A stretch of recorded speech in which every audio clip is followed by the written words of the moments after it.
Today I'm bringing you a brand new order paper response. And in it you'll see the digital price tag of trying to undo the damage done by Justin Trudeau's famous Welcome to Canada tweet. I just received back the response for an order paper question asked by Conservative MP Steve Blaney.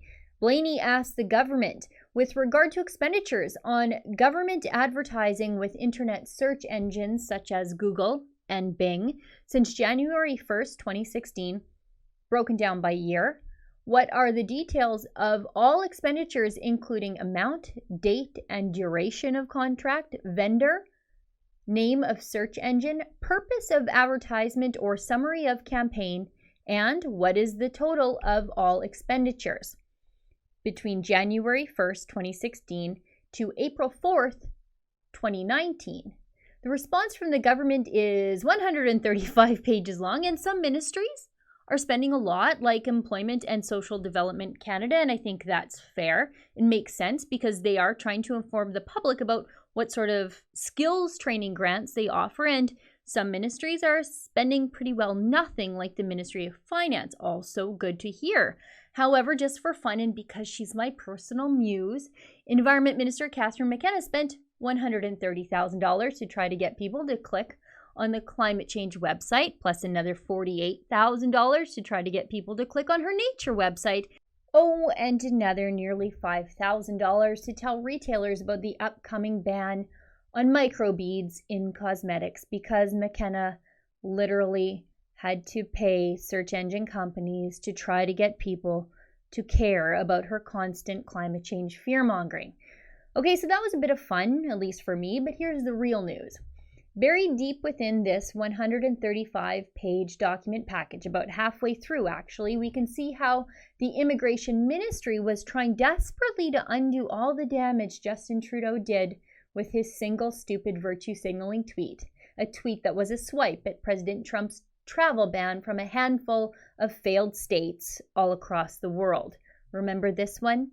To those fleeing persecution, terror, and war, Canadians will welcome you regardless of your faith. Diversity is our strength. #Welcome to Canada.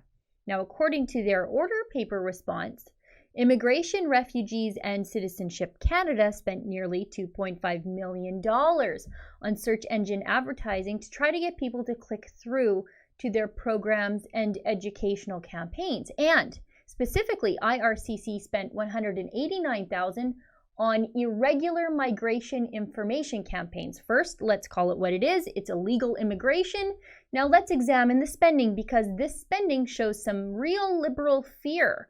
The timing of Justin Trudeau's Welcome to Canada tweet is very important here.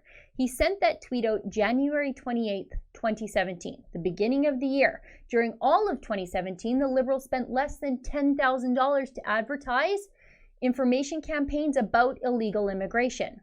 Look at here. The irregular migration campaign sought to reach individuals in the United States with temporary protected status to provide factual information about Canada's asylum system and to dispel misinformation suggesting that Canada will accept without question anyone claiming asylum between ports of entry or anyone with temporary protected status in the United States. You see that there? Just $9,100 in spending in a whole year. The same year our canoe spokesmodel of a prime minister sent his irresponsible tweet to the world, which then caused an influx of illegal immigration and asylum claims from potential deportees and overstayers from the United States. But despite all of that confusion and utter chaos, the Liberals weren't all that concerned with clamping down on the lawlessness at the border caused by Trudeau's tweet in 2017, until something else happened in late 2017, at the end of the year. Polls started to suggest that Canadians didn't agree with Justin Trudeau's open door, take all comers and carry their luggage immigration policy. Look at this, in the Star of all places from November 2017. Over the course of those 12 months, now the Star means the 12 months since Donald Trump was first elected, Canadians' views on immigration have shifted in that same direction. they mean the same direction as Donald Trump's, according to a survey the federal government carries out each year as part of its immigration planning process.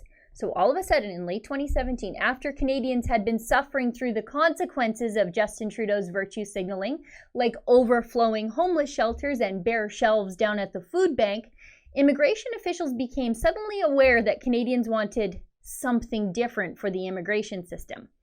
Now, let's again take a look at the spending on social media from Immigration, Refugees, and Citizenship Canada about dispelling those myths about illegal immigration. All of a sudden, from January to March 2018, we see $57,000 spent on search engine targeting. Then from July to December 2018, another $20,000.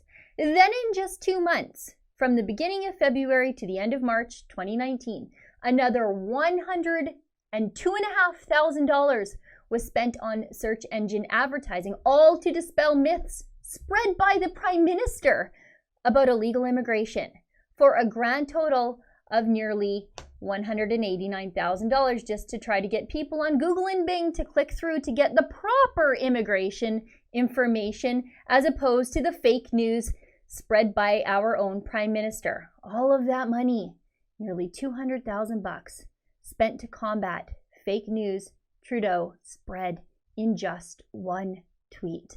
For the Rebel.media, I'm Sheila Gunn Reid.